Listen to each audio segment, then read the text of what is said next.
In the program, in the book, we do point out what's wrong with the control paradigm. The management sets the performance numbers that have to be achieved, monitors the actual performance, and then uses rewards and punishments if there's a problem.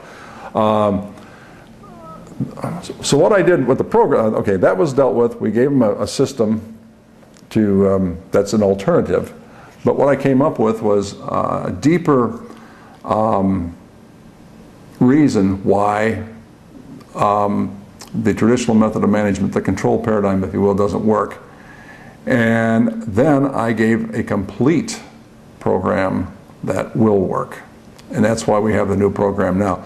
So what I do is I point out in the new program, number one, why engagement is so important. I mean, it's the primary driver of financial results.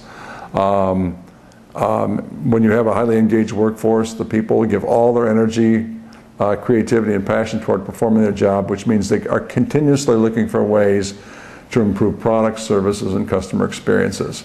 And when you have a highly engaged workforce, what that workforce does for a company is it creates a competitive edge that cannot be easily copied by competitors.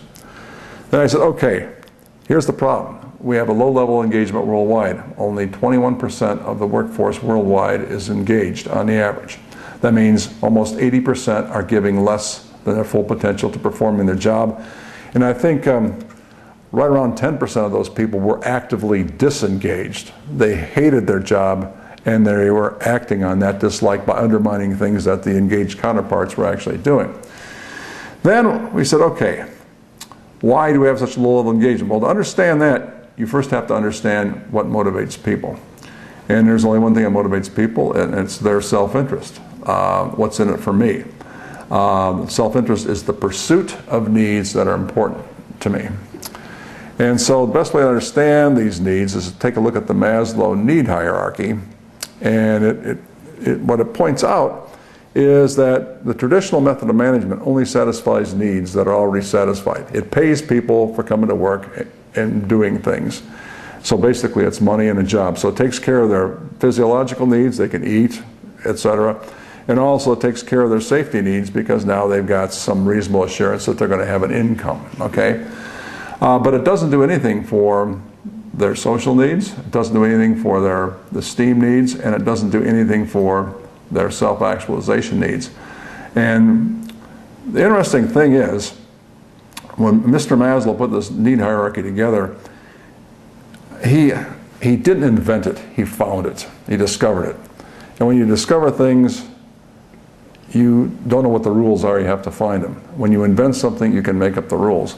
So a couple of important things that he left out of the categories in his need hierarchy is, number one, people have a need to be treated as equals. We were not meant to be put under someone else's thumb. You know, revolutions are fought over that. Secondly, there's a need for autonomy. I don't want you to tell me how to do my job. I don't need that. I can figure it out. So I need some personal autonomy. And third, the self-actualization thing is basically all about meaning. Well, then I take a look at the program at the traditional method of management, the control paradigm, if you will, and it does not offer any opportunities whatsoever to satisfy those needs. That's why it's very demotivating. So the reason that doesn't work is it only provides satisfaction for needs that are already satisfied, and secondly, it denies satisfaction of needs that are very important. And then what I do is I present an alternative method of managing, which I refer to as destination work. And it does provide opportunities and support to satisfy needs that are very important to these people.